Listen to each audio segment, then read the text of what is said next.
Welcome dear students, A1 arts classes के channel पर हम आप सभी का फिर से स्वागत करते हैं। तो आपको बता दें कि आज का जो हमारा टॉपिक होगा हड़प्पा सभ्यता का पुरातत्व, क्लास 12th, सब्जेक्ट इतिहास, चैप्टर नंबर 1, ये आज का हमारा टॉपिक है। और तो आपको बतला दें कि टॉपिक पे जाने से पहले कुछ हम इनका बेसिक पॉइंट देख लेते हैं। बेसिक पॉइंट देख लेंगे तो आगे हमें परेशानी नहीं होगी। चलिए जानते हैं कि आखिर सभ्यता किसे कहा जाता है। ये जो सभ्यता है, आखिर सभ्यता किसे कहा जाता है। सभ्यता का शाब्दिक अर्थ होता है वैसा क्षेत्र जहां हर धर्म के लोग समानता से रहने की क्रिया करते हैं, उसको सामान्य शब्द में हम सभ्यता का नाम देते हैं। उसी के विपरीत है आपका पुरातत्व। आखिर पुरातत्व होता क्या है, आपको बतला दें कि पुरातत्व वह सामग्री है जिसे जमीन के अंदर से खुदाई के दौरान प्राप्त किया जाता है तथा इस सामान को जमीन के अंदर से निकालने वाले व्यक्ति को पुरातत्वविद का नाम दिया गया है, जिसे अंग्रेजी में आर्कियोलॉजिकल ऑफिसर कहते हैं। तो चलिए हड़प्पा सभ्यता की कहानी को शुरू किया जाए।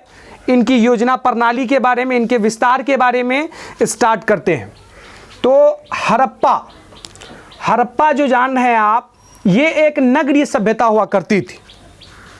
कुछ इतिहासकारों का मानना है कि प्राचीन यानी विश्व की प्राचीनतम सभ्यताओं में से किसी एक सभ्यता को अगर माना जाता है वो आपका हड़प्पा सभ्यता है। हड़प्पा सभ्यता सिंधु घाटी के तटों पर अवस्थित हुआ करता है। कुछ ग्रंथों में यह भी दिया गया है कि सन 1826 ईस्वी में चार्ल्स मैसन के द्वारा सबसे पहले हड़प्पा टीले की खोज की गई थी। यह टीला आखिर होता क्या है, टीला का शाब्दिक अर्थ क्या होता है, तो वो भी जान लें कि आपको किसी भी प्रकार की परेशानी का सामना नहीं करना पड़े। टीला मीन्स जमीन का उभरा हुआ स्थान, मीन्स ऊंचा स्थान। जमीन के उभरे हुए स्थान को टीला का नाम देते हैं। तो 1826 में टीले का पता लगाया गया। धीरे धीरे इनमें परिवर्तन होने की संभावनाएं बढ़ती चली गई। जैसे जैसे परिवर्तन होता चला गया, ये नगर का रूप धारण कर लिया। सन 1921 ईस्वी में दो पुरातत्वविद दयाराम साहनी एवं राखल दास बनर्जी के द्वारा इन दोनों सभ्यताओं का पता लगाया गया। दयाराम साहनी के द्वारा 1921 ईस्वी में हड़प्पा नगर की खोज की गई। इसकी योजना प्रणाली के बारे में इन्होंने संक्षिप्त रूप से लिखने का प्रयास किया है। हड़प्पा सभ्यता को नगरीय सभ्यता इसलिए कहा गया कि इनमें जो है कई क्षेत्रों के लोगों का धीरे धीरे इन नगरों में आगमन होता चला गया। लोग आकर बसते चले गए, क्योंकि बसने का सबसे पहला इसका रीजन था कि यह सभ्यता सिंधु नदी के तट पर अवस्थित था। और अक्सर ये जाना जाता है कि नदी के बगल वाला भूभाग यानी जमीन जो होती है वह बड़ी उपजाऊ किस्म की होती है।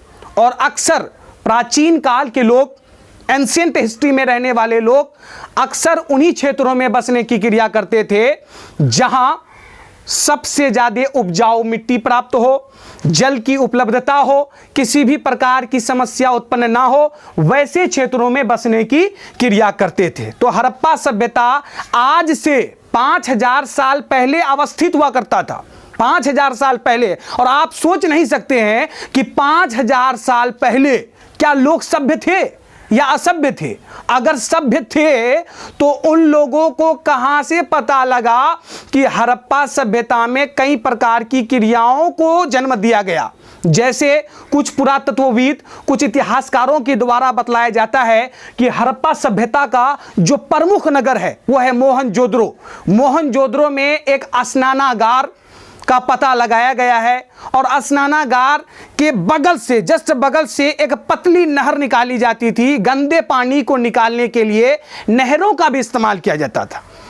और यहाँ जो मकान यानी जो इमारतें बनी होती थी मोहनजोदड़ो में, वो चौड़ी किस्म की ईंटों से बनी हुई होती थी। अब आप सोच लीजिए, अंदाजा लगा सकते हैं कि आज से 5000 साल पहले लोगों को इनके बारे में कैसे पता चला कि जो इमारतें बनाई जाएगी वो चौड़ी किस्म की ईंटें की होगी?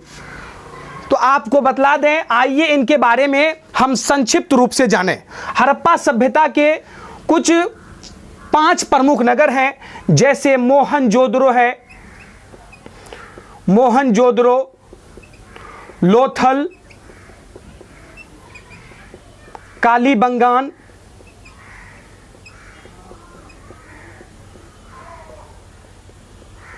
चनहुद्रो एवं बनावली। यह सभी क्षेत्र हड़प्पा सभ्यता के प्रमुख क्षेत्रों में इनको माना जाता है। और आपको बता दें, हड़प्पा सभ्यता की सबसे प्रमुख क्षेत्र अगर हुआ करती थी वो है मोहनजोदड़ो। मोहनजोदड़ो का शाब्दिक अर्थ होता है मुर्दों का टीला। मोहनजोदड़ो का शाब्दिक अर्थ क्या होता है? मुर्दों का टीला होता है, और इसे सिंधी भाषा का शब्द कहा गया है। मोहनजोदड़ो सिंधी भाषा का शब्द है। और सिंधी भाषा होता क्या है? सिंधु घाटी क्षेत्र में रहने वाले जो लोग होते थे, रहने वाले जो निवासी होते थे, वो मुख्य रूप से भाषा में सिंधी शब्द का इस्तेमाल करते थे। या आप ये भी बोलिए कि प्राकृतिक भाषाओं को सबसे ज्यादा मान्यता दिया जाता था। प्राचीन काल था, 5000 साल पहले की बात कर रहे हैं, और ऑटोमेटिकली ये है कि आज से 5000 साल पहले की बात है तो लोग जो है सभ्य थे, लेकिन जो पूर्ण रूप से सभ्य होना था उन पूर्ण रूप से वो लोग सभ्य नहीं थे। वो लोग सिर्फ प्रकृति को मानने की क्रिया करते थे। लेकिन जैसे जैसे नगरों में परिवर्तन होता चला गया, लोग धीरे धीरे प्रकृति को कम मानने लगे, उसके साथ मूर्ति पूजा को बढ़ावा दिया गया। क्या आप जानते हैं मूर्ति पूजा, पत्थरों को पूजना कहां से आरंभ किया गया था? यह हड़प्पा संस्कृति की दिन है। ये सिंधु घाटी की सभ्यता, ये नील नदी की सभ्यता, मिस्र की सभ्यता, ये टोटल सब एक ही नाम है, सारा एक ही नाम है। चाहे आप हड़प्पा बोलिए या सिंधु घाटी की सभ्यता बोलिए या मिस्र नदी की सभ्यता बोलिए या होहांगो की सभ्यता बोलिए, ये सब का ज्वाइंट एक ही है। और उसी को सबसे प्राचीन सभ्यताओं में से अगर माना गया है तो वो आपका हड़प्पा सभ्यता है। तो हड़प्पा सभ्यता को जो है 4-5 नगरों में बांटा गया है। ये उनकी प्रमुख नगर हैं। मोहनजोदड़ो जो है वो हड़प्पा सभ्यता का सबसे प्रमुख नगर इसलिए हुआ कि यहां से आपको बता दें कि जब पुरातत्वविदों के द्वारा खुदाई किया गया तो खुदाई करने के दौरान यहां से स्नानागार यानी नहाने वाला टब मिला। तो इसका साक्ष्य मिला, इसका सबूत मिला।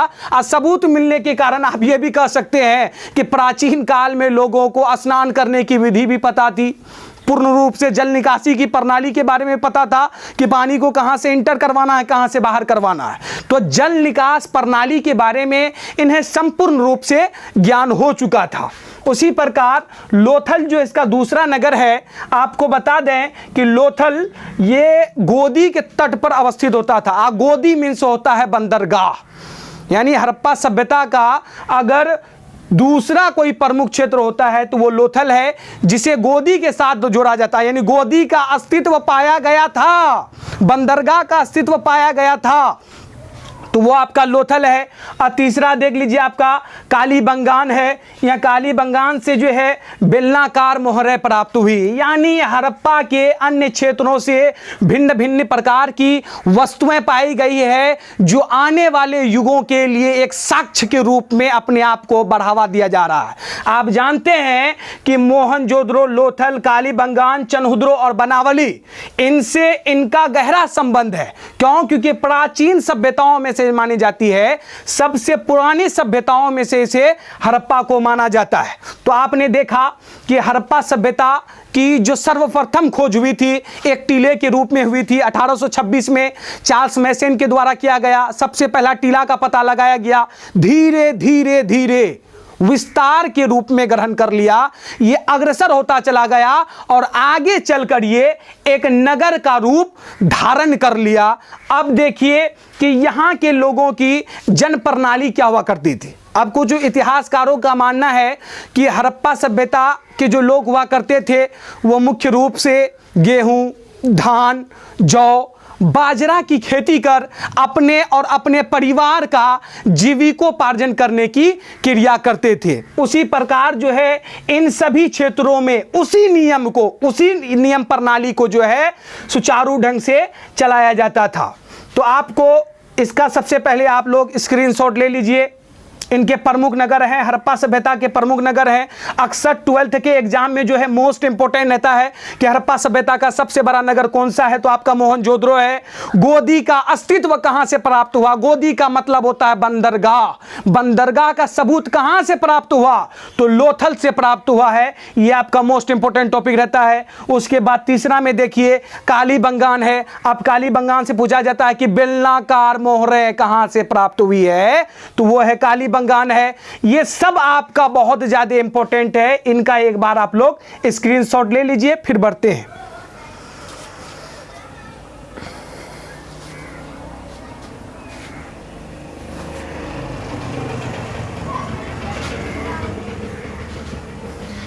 चलिए इनको ले लिए।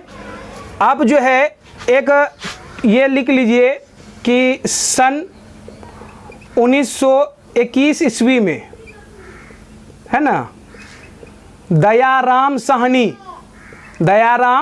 साहनी के द्वारा हड़प्पा सभ्यता की खोज की गई थी, है ना। हड़प्पा सभ्यता की खोज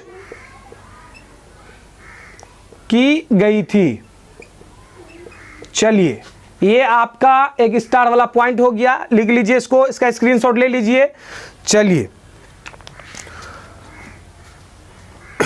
ले लिए, चलिए आगे बढ़ते हैं। इसको मिटा लें थोड़ा सा। अब देखिए कुछ बेसिक पॉइंट है जो आप अपने कॉपी में नोट कर लीजिए। सन 1826 ईस्वी में, 26 ईस्वी में चार्ल्स मैसन, है ना, चार्ल्स मैसन के द्वारा सर्वप्रथम, यानी सबसे पहले सर्वप्रथम हड़प्पा टीले की खोज की गई थी। हड़प्पा टीले की खोज की गई थी। ये हो गया आपका। चलिए इनका भी स्क्रीनशॉट ले लीजिए आप लोग सबसे पहले। चलिए ये इसको साफ कर लें। ये वाला हो गया है सन 1921 में। चलिए इसको साफ कर लें थोड़ा सा। चलिए ये साफ हो गया। एक और बेसिक पॉइंट है, इसको लिख लीजिए कि हड़प्पा सभ्यता के 4 प्रमुख नगर हैं। चलिए सबसे पहला में आप जान लीजिएगा मोहनजोदड़ो, इसको साफ कर देते हैं क्लियर पूरा। उसके बाद आप ले लीजिए लोथल ले लीजिए। तीसरा में ले लीजिए आप कालीबंगान, है ना, कालीबंगान ले लीजिए। उसके बाद चौथा में सेटअप कर देते हैं हम क्या, चनहुदरो। चलिए ये आपका कंप्लीट हो गया। तो आज हमने इस टॉपिक के माध्यम से क्या जाना, हड़प्पा सभ्यता के नगर 4 प्रमुख। देखिए प्रमुख नगरें तो बहुत हुआ करती थी, लेकिन जो ग्रंथों में दिया गया है, जो आपकी किताबों में है, वो मीन्स मानिए आप 4 प्रमुख नगर जो आपके 12th एग्जाम से अक्सर रिलेटेड होता है। मोहनजोदड़ो, लोथल, कालीबंगान और चनहुदरो। ठीक है, ये आप देख चुके हैं। चलिए ये आज का टॉपिक जो है आज यहीं तक रखते हैं। इसी के द्वारा हम अपनी बात को समाप्त करते हैं। लेकिन आपको ये बतला दें कि कृपया करके इस वीडियो को सब्सक्राइब कीजिए, लाइक कीजिए और अपने दोस्तों में शेयर कीजिए। उन्हें भी बताइए इन कला विषय के बारे में कि वो इसे जानने के बाद उसके अंदर में बेसिक ज्ञान उत्पन्न हो, किसी भी प्रकार की समस्या ना हो, भविष्य में आगे और बढ़े, किसी भी प्रकार की बाधाओं का डटकर सामना करे। इन सभी बातों को आप अपने फ्रेंड में भेजने की क्रिया कीजिए। मिलते हैं हमारे नेक्स्ट वीडियो में। Good bye.